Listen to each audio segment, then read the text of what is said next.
नमस्कार दोस्तों, स्वागत है आपका स्टडी आईक्यू में। आज हम लोग एक बहुत ही मजेदार डिस्कशन करने वाले हैं। हम लोग बात करने वाले हैं हमारी नई डिसइन्वेस्टमेंट पॉलिसी के बारे में। सबसे पहले तो हम देखेंगे इसमें कि क्या है हमारी नई डिसइन्वेस्टमेंट पॉलिसी, क्या है रोड मैप फॉर डिसइन्वेस्टमेंट, क्या है strategic sector, non strategic sector etcetera. और उसके बाद हम लोग एक व्यापक विश्लेषण करने वाले हैं कि किस तरह फ्यूचर दिखेगा हमारे पब्लिक सेक्टर एंटरप्राइजेस का। अब जब भी मैं फ्यूचर की बात करूंगा तो ऑब्वियस सी बात है कि मैं हिस्ट्री में भी चला जाऊंगा और मैं आपको बताऊंगा कि हमारी पहले से ही पॉलिसी किस तरह रही है। और हमारा यहां पर डिस्कशन रहेगा एनडीए और यूपीए सरकार के डिसइन्वेस्टमेंट पॉलिसीज के बारे में भी। तो बहुत कुछ सीखने को मिलेगा, बहुत सारा डेटा मिलेगा। Let us begin, but before that I am your friend Rahul Saygaonkar. अगर आप मुझे फॉलो करना चाहते हो can follow me on the ID Rahul Sai 222। मेरा फेसबुक, इंस्टाग्राम और टेलीग्राम चैनल का आईडी सेम है। इसके अलावा स्टडी आईक्यू आपके लिए खुशखबरी लाया है। We have a smart course for those who are preparing for UPSC 2021। ज्यादा जानकारी के लिए डाउनलोड करें हमारा ऐप गूगल प्ले स्टोर से and don't forget to subscribe to our channel study IQ. चलिए बात करते हैं खबर के बारे में। खबर, इस साल जो बजट निकला था हमारा, फाइनेंस मिनिस्टर निर्मला सीतारमण ने उनके बजट स्पीच में उन्होंने कहा था कि हम एक सेंट्रल पब्लिक सेक्टर एंटरप्राइजेस के लिए एक रोड मैप बनाएंगे, एक नई पॉलिसी ले आएंगे और इस पॉलिसी के तहत हम लोग मेगा डिसइन्वेस्टमेंट पे लग जाएंगे। यानी कि इसी साल नहीं, इस साल से शुरू करके हम लोग एक रोड मैप दे रहे हैं और अगले सालों में भी हमारा पॉलिसी कुछ यही रहेगा, जहां पे एक क्लियर कट दिशा मिलेगी for disinvestment of government owned firms. अब क्या एग्जैक्टली हुआ, देखिए सरकार ने पॉलिसी अनाउंस कर दी। उस पॉलिसी में उन्होंने ये कहा कि हम हमारे जो भी सेक्टर्स है पूरे देश में उसको दो भागों में डिवाइड करेंगे। एक होगा स्ट्रेटेजिक सेक्टर, एक होगा नॉन स्ट्रेटेजिक सेक्टर। और फाइनेंस मिनिस्ट्री ने क्लियर कट क्लासिफाई किया है कि स्ट्रेटेजिक सेक्टर में क्या होगा, नॉन स्ट्रेटेजिक सेक्टर में क्या होगा। देखिए स्ट्रेटेजिक सेक्टर जो भी यहां पे अभी डिफाइन किए गए हैं, वहां पे सरकार ने कहा है कि हमारी बेयर मिनिमम प्रेजेंस रहेगी। अब बेयर मिनिमम मतलब कितना होगा, हर एक सेक्टर जहां पे भी सेग्रीगेशन किया हुआ है अप्रोक्सीमेटली 3 से 4 सेंट्रल पब्लिक सेक्टर एंटरप्राइजेस यानी कि बड़ी कंपनियां रहेंगी। अब क्या करेंगे जो बाकी कंपनी से, या तो उसको प्राइवेटाइज करेंगे, या तो मर्ज करके एक बड़ी कंपनी या दो बड़ी कंपनीज बनाएंगे, या फिर धीरे धीरे सब्सिडाइज करेंगे, या फिर बंद ही कर देंगे, राइट, स्ट्रेटेजिक सेक्टर में। अब ये स्ट्रेटेजिक सेक्टर होते क्या है, 4 क्लासिफिकेशन की गई है स्ट्रेटेजिक सेक्टर की। एक हो गया under the head national security, इसके अंदर आते हैं एटॉमिक एनर्जी, स्पेस और डिफेंस। दूसरा हो गया आपका क्रिटिकल इंफ्रास्ट्रक्चर, इस क्रिटिकल इंफ्रास्ट्रक्चर में ऑब्वियस है ट्रांसपोर्ट और टेलीकम्युनिकेशन आ जाएगा। फिर एनर्जी एंड मिनरल्स एक हेड है जिसके अंदर पावर, पेट्रोलियम, कोल और अदर मिनरल्स को डाला गया। और फाइनली फाइनेंशियल सर्विसेज है, फाइनेंशियल सर्विस में banking, insurance and other financials are included. That means right now in India there are 4 strategic sectors under the broad head: national infrastructure, critical infrastructure, energy and minerals और financial services। अब क्या होगा, इन सारे heads में approximate number बता रहा हूं, समझ ली। इस हेड में 3 पब्लिक सेक्टर एंटरप्राइजेस, इस हेड में 3 से 4, 3 से 4, 3 से 4, कुछ इस तरह का डेवलपमेंट होगा। और ये नंबर अभी फाइनलाइज नहीं है, ये नंबर अभी एक ग्रुप ऑफ मिनिस्टर से जो फाइनलाइज करेगी किस सेक्टर में कितने रहेंगे और इनको इनपुट देगी नीति आयोग। और बाकी जो भी सेक्टर से इसके अलावा जो मैंने लेफ्ट साइड में डिफाइन किए हैं, नॉन स्ट्रेटेजिक सेक्टर आ जाएंगे बाकी सब। और इस सेक्टर में सरकार कंप्लीटली बाहर आ जाएगी, यानी कि या तो प्राइवेटाइज करेगी या तो उनको बंद कर देगी, राइट। तो नॉन स्ट्रेटेजिक सेक्टर से सरकार कंप्लीटली हट रही। तो ये क्लियर कट रोड मैप दिया है सरकार ने। अब देखिए हमारा जो फ्यूचर का डिस्कशन होगा वो रादर इनकम्प्लीट होगा अगर हम इतिहास के बारे में नहीं जानेंगे। तो चलिए देखते हैं कि हमारी डिसइन्वेस्टमेंट पॉलिसी पहले से कैसी रही है। और जब मैं पहले से कहूंगा तो मेरा डिस्कशन मोस्टली रहेगा 1991 के बाद। और अगर आप पूछेंगे सर क्यों, तो मैं क्लियर कट बता सकता हूं कि 1991 में हम लोगों ने एलपीजी रिफॉर्म्स लाए थे, लिबरलाइजेशन, प्राइवेटाइजेशन और ग्लोबलाइजेशन की रिफॉर्म्स लाए थे। और तब से लेकर डिसइन्वेस्टमेंट की बहुत ज्यादा चर्चा होती है। डिसइन्वेस्टमेंट थोड़ा सा सेंट्रल डिस्कोर्स बन चुका है। तो इसीलिए जब से हम लोगों ने अपनी इकोनॉमी ओपन अप की है तब से हम लोग डिस्कस करेंगे क्या रही है पॉलिसी। देखिए अगर मैं पहले दशक की बात करूं, अप्रोक्सीमेटली 1991 से 1999 क्यों, क्योंकि इसके बाद एनडीए की सरकार आई थी, अटल बिहारी वाजपेयी प्रधानमंत्री बन गए थे। वो डिस्कशन हम थोड़ी देर में करेंगे। लेकिन 1991 से 1999 तक की अगर बात करें, शुरुआती दौर था, हम लोगों ने एलपीजी रिफॉर्म्स लाए। लेकिन कुछ हद तक ये कह सकते कि एलपीजी रिफॉर्म्स हमारे ऊपर थोपे गए थे, राइट, क्योंकि बैलेंस ऑफ पेमेंट क्राइसिस में चले गए थे इंडिया। और आईएमएफ, इंटरनेशनल मॉनेटरी फंड ने हमारे ऊपर कंडीशंस रखी थी कि आपको आपकी इकोनॉमी को ओपन अप करना पड़ेगा। तो इसीलिए हम लोगों ने किया। तो थोड़ा सा रिलक्टेंस हम लोग कह सकते हैं कि कहीं ना कहीं था। इसके अलावा रिलक्टेंस से भी ज्यादा मैं कहूंगा पॉलिटिकल रेजिस्टेंस काफी ज्यादा था टुवर्ड्स डिसइन्वेस्टमेंट और प्राइवेटाइजेशन इस दौरान। Specially from socialist and communist parties in India. तो इसीलिए शुरुआती दौर में कोएलिशन एरा भी था, सरकारें भी बहुत ही जल्द जल्द बदलती गई। तो इस शुरुआती दौर में क्या हुआ, ऑब्वियस था कि हम लोगों ने ओपन अप किया था, हम लोगों ने अपना मार्केट काफी बढ़ाया, तो बीएससी एनएससी पे एक्टिविटी बढ़ गई। बहुत सारी जो हमारी सेंट्रल पब्लिक सर्विस कंपनीज थी उनको मार्केट लिस्ट कर दिया हम लोगों ने, बॉम्बे स्टॉक एक्सचेंज पे, नेशनल स्टॉक एक्सचेंज पे, और कुछ छोटे छोटे स्टेक हम लोगों ने सेल जरूर किए। यानी कि पहले एक दशक में मैं कह सकता हूं कि क्लियर कट रोड मैप था ही नहीं, कोई प्लान नहीं था, लेकिन थोड़ी थोड़ी डिसइन्वेस्टमेंट जरूर शुरू हो गई।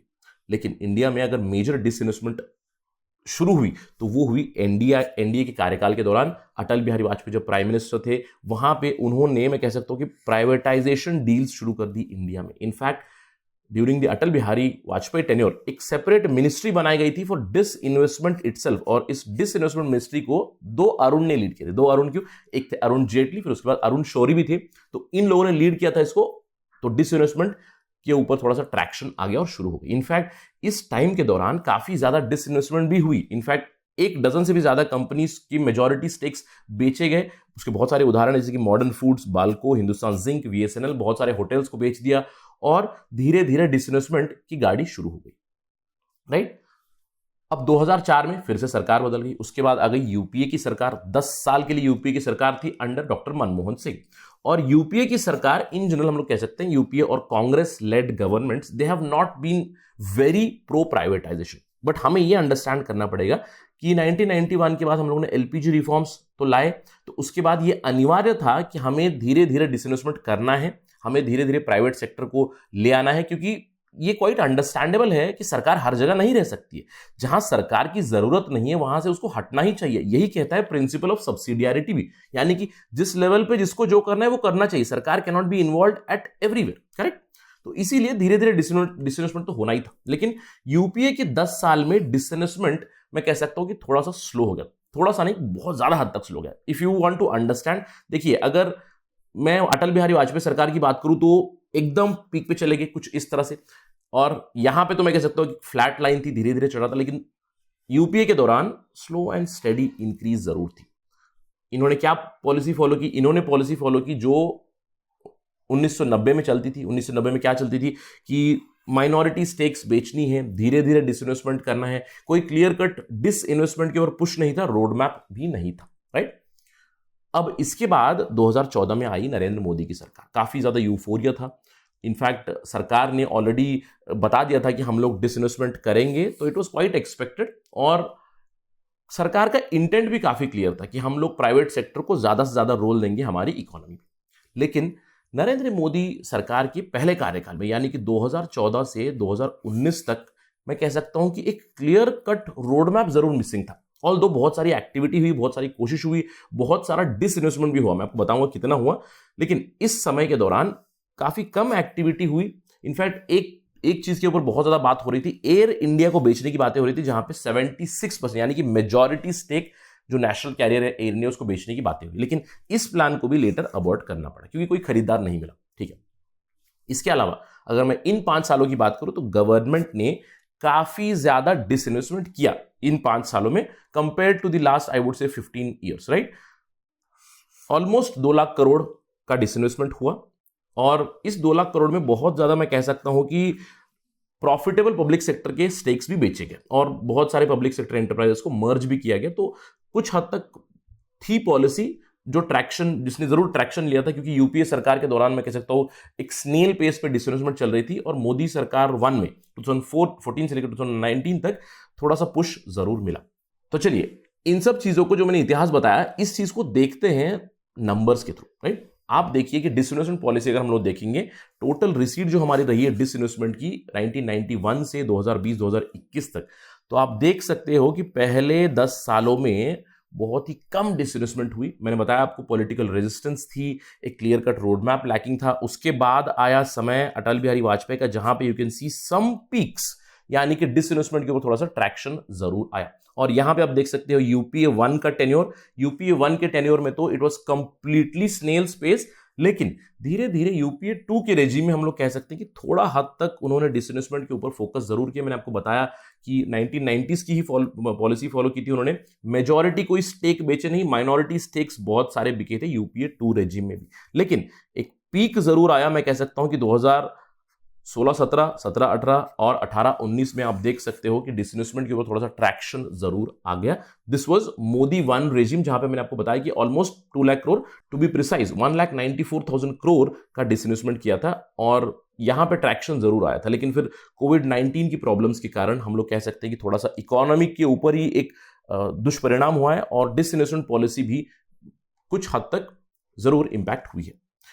इसके बदले अगर हम लोग फिर से नंबर देखें कि यूपीए और एनडीए की सरकारों के बारे में, तो यूपीए सरकार की एवरेज यानी कि एनुअल रिसीट्स कितनी थी, राइट? अगर मैं बात करूं शुरुआती दौर से, यूपीए ने काफी ज्यादा लीड भी किया है, तो उनकी एवरेज डिसइन्वेस्टमेंट थी 8,274 करोड़ ईयरली। वही बीजेपी लेड सरकार यानी कि एनडीए सरकार की ऑलमोस्ट 30,000 करोड़ के आसपास एवरेज एनुअल डिसइन्वेस्टमेंट, यानी कि NDA governments are obviously pro disinvestment, pro privatization. Very true. And which is, I think, the need of the time also. अब क्या हो रहा है? मैंने आपसे कहा कि 1991 से 10 सालों तक कोई पॉलिसी नहीं थी। फिर NDA का टाइम आया जहां पे थोड़ा सा ट्रैक्शन मिला। फिर 10 साल यूपीए के आए जहां पे उन्होंने ज्यादा फोकस नहीं किया डिसइन्वेस्टमेंट पे। फिर मोदी 1 आया। मोदी 1 में क्या हुआ? डिसइन्वेस्टमेंट के ऊपर पुश जरूर था, एक रोड मैप जरूर मिसिंग था। लेकिन अभी क्या आया? अभी एक क्लियर कट रोड मैप आ चुकी है with respect to strategic, non strategic sector through the government. यानी कि अब गवर्नमेंट ने क्लियर कट बता दिया है प्राइवेट सेक्टर की कि भैया मैं क्या करूंगा। उन्होंने बता दिया है कि मैं सन 2021-22 में क्या करूंगा। मैं बीपीसीएल में स्ट्रेटेजिक डिसइन्वेस्टमेंट करूंगा, एयर इंडिया में करूंगा, शिपिंग कॉर्पोरेशन में करूंगा, कंटेनर कॉर्पोरेशन में करूंगा। तो कंपनीज के नाम भी बता दिया है कि मैं कहां पे स्ट्रेटेजिक डिसइन्वेस्टमेंट करने वाला हूं। समझ लीजिए मैं एक प्राइवेट बायर हूं, अब मुझे इंटरेस्ट है आईडीबीआई बैंक में, तो I would be ready for that, right? तो एक क्लियर कट जैसे रोड मैप मिलेगा तो private sector will also plan कि मुझे क्या खरीदना है, कितने में खरीदना है, एटसेट्रा एटसेट्रा, राइट? इसके अलावा 2 बड़े बैंक्स की प्राइवेटाइजेशन की बात की गई है, एलआईसी की आईपीओ के बारे में बात की गई है, आप यहां पे देख सकते हो, और एक क्लियर कट टारगेट भी दिया गया 1,75,000 crore estimated receipts through disinvestment, right? इसके बाद डिसीजन मेकिंग कैसे होगी? देखिए, अगर मैं बात करूं डिसीजन मेकिंग की, इस पर्टिकुलर पॉलिसी में डिसीजन मेकिंग के ऊपर भी क्लैरिटी आ गई है कि अगर समझ लीजिए मुझे स्ट्रेटेजिक सेक्टर में कुछ बेचना है तो कौन डिसाइड करेगा? सबसे पहले बनाया गया है नोडल एजेंसी नीति आयोग को, यानी कि नीति आयोग अभी डिसाइड करेगी कि कौन से पब्लिक सेक्टर स्ट्रेटेजिक में आएंगे, यानी कि जो भी डिफाइंड है उसको किस तरह में बेचेंगे या किसे बेचेंगे, किसे हम लोग सब्सिडाइज करेंगे, या मेजॉरिटी स्टेक बेचना है, माइनॉरिटी स्टेक बेचना है, क्या करना है, ये सब कुछ नीति आयोग शुरुआत में बताएगी। नीति आयोग अपनी रिकमेंडेशन भेजेगी एक group of secretaries on disinvestment. ये एक नया ग्रुप बनाया गया है जो समझ लीजिए आईएएस लोगों का ग्रुप है, राइट? तो ये नीति आयोग की रिकमेंडेशन को स्टडी करेंगे और उसके ऊपर अपनी टिप्पणी देंगे ग्रुप ऑफ मिनिस्टर्स को। और इस ग्रुप ऑफ मिनिस्टर्स कह सकते हो कि एम्पावर्ड ग्रुप ऑफ मिनिस्टर्स है यहां पे। ये लोग रिकमेंडेशन देखेंगे ग्रुप ऑफ सेक्रेटरीज की, और उसके अंदर कुछ भी बदलाव है एटसेट्रा है तो वो लाएंगे और अल्टीमेटली भेजेंगे दीपम को, यानी कि फाइनेंस मिनिस्ट्री को। ये दीपम क्या है? Department of investment and public asset management. और फाइनली ये जो दीपम डिपार्टमेंट है of investment and public asset management, ये ड्राफ्ट करेगा जो भी लॉ चाहिए या जो भी बदलाव लाने के लिए जो भी नोटिस चाहिए एटसेट्रा, इस नोटिस को ड्राफ्ट करेगी और अप्रूवल के लिए भेजेगी cabinet committee on economic affairs, which is the supreme body in India for any economic decisions, right? अब यहां से अप्रूवल हो जाएगी तो समझ लीजिए काम खत्म हो गया, डिसइन्वेस्टमेंट होने वाला है। तो कुछ इस तरह की रोड मैप क्लियर कट बनाई गई है कि मैं किस तरह से बेचूंगा, किस तरह से डिसीजन मेकिंग होगी, और मल्टीपल लेवल से, मल्टीपल चैनल से ऑफ रिकमेंडेशन। काफी अच्छी चीज है कि इनपुट मिलेगा ग्रुप ऑफ सेक्रेटरी से, फिर इनपुट मिलेगा ग्रुप ऑफ मिनिस्टर से, और फाइनली अप्रूवल होगी cabinet committee of economic affairs द्वारा, who will take a very informed decision, right? तो now there is a clear cut road map. अब इन सब चीजों का मतलब क्या है? यानी कि काफी अच्छी चीज हो रही है। मैंने आपसे कहा कि 1991 के बाद डिसइन्वेस्टमेंट तो अनिवार्य ही था, लेकिन किस तरह से करेंगे उसके ऊपर रोड मैप जरूर मिसिंग था, और एक काफी अच्छी चीज है अभी जो पॉलिसी आई है, ये एक बहुत बड़ी शिफ्ट है गवर्नमेंट के एटीट्यूड में, क्योंकि अभी तक किसी सरकार ने ऐसे ओपनली नहीं बताया था कि हमारा ये प्लान होगा towards privatisation, and during the Modi 2 reign we can say that it is come now. और इस सब से क्या पता चलेगा? इस सब से पता चलेगा कि हमारी क्या पॉलिसी रहने वाली है आने वाले सालों में। जैसे कि मैंने आपको बताया कि अगर मैं एक प्राइवेट सेक्टर बायर हूं तो अभी प्राइवेट सेक्टर्स को, ग्लोबल इन्वेस्टर्स को, सभी लोगों को यह पता रहे कि भारत सरकार अभी समझ लीजिए आईडीबीआई बैंक में स्टेक्स बेचने वाली है, तो मैं उसमें इंटरेस्टेड हूं। मैं खरीदूं या नहीं खरीदूं, मैं अपने डिसीजन लूंगा। अगर खरीदना है तो प्राइवेट सेक्टर भी अपने पैसे के साथ तैयार रहेगा, राइट? इससे क्या मिलेगा? इससे कोविड-19 पैंडेमिक से जो इकोनॉमी के ऊपर हिट हुआ है उससे भी हम लोग शायद बाहर निकल सकते हैं। और disinvestment proceeds are also one of the major income for government, और इस इनकम से आगे सरकार और भी कैपिटल एक्सपेंडिचर कर सकती है, राइट? तो काफी अच्छी पॉलिसी है, क्लियर कट पॉलिसी आई है। मैं कह सकता हूं पिछले 30 सालों में पहली बार एक क्लियर कट पॉलिसी जरूर आई है। लेकिन कुछ चीजों के बारे में हमें थोड़ा सा सतर्क रहना चाहिए, specially with respect to timing. क्योंकि देखिए, अच्छा है कि पॉलिसी आई है, लेकिन टाइमिंग जो है पॉलिसी की, उसके ऊपर थोड़ा सा हमें ध्यान देना बहुत जरूरी है। यानी कि अभी जो टाइम चल रहा है कोविड-19 पैंडेमिक की वजह से ग्लोबल, मैं कह सकता हूं, एक स्लो डाउन आया है।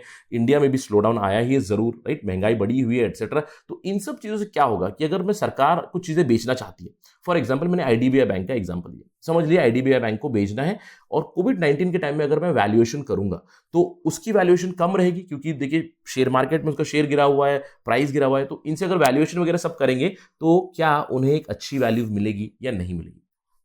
और बहुत हद तक हम ये कह सकते हैं कि हम लोग उसको अंडर वैल्यू जरूर करेंगे। यानी कि जब भी डिसइन्वेस्टमेंट करना है, इट इज ऑलवेज बेटर कि आप डिसइन्वेस्टमेंट करो जब मार्केट ऊपर हो, जब इकोनॉमी ऊपर हो, जब इकोनॉमिक डेवलपमेंट चल रही हो। क्यों? क्योंकि आपको अच्छा रेट भी आएगा, अच्छी वैल्यू भी आएगी, और अच्छे वैल्यू से प्राइवेट सेक्टर भी इंटरेस्टेड रहेगी, राइट?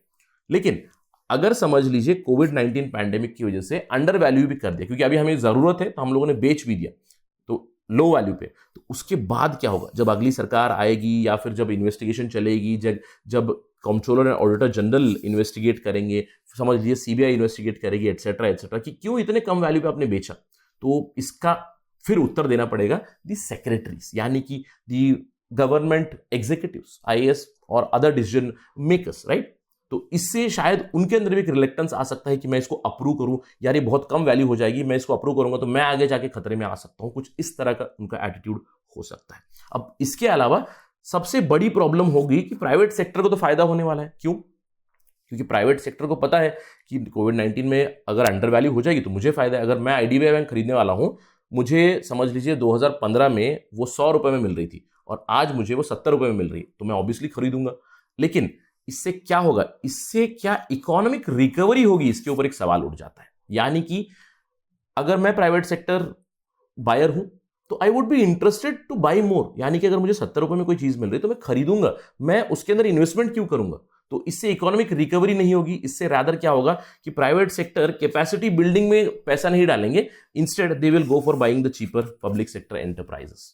तो इन सब चीजों के ऊपर ध्यान रख के जो अभी डिसइन्वेस्टमेंट पॉलिसी बनी है, understand the problems and ensure that we get a good value for our public sector enterprises. क्योंकि जैसे ही मैं कहूं ये पब्लिक सेक्टर एंटरप्राइजेस है, यानी कि ये हमारी एंटरप्राइजेस है, इसमें हमारा पैसा लगा है, पब्लिक का पैसा लगा है। तो it is very very important that the government shows financial propriety. That's it from my side on this part of discussion. Thank you for watching. Jai Hind.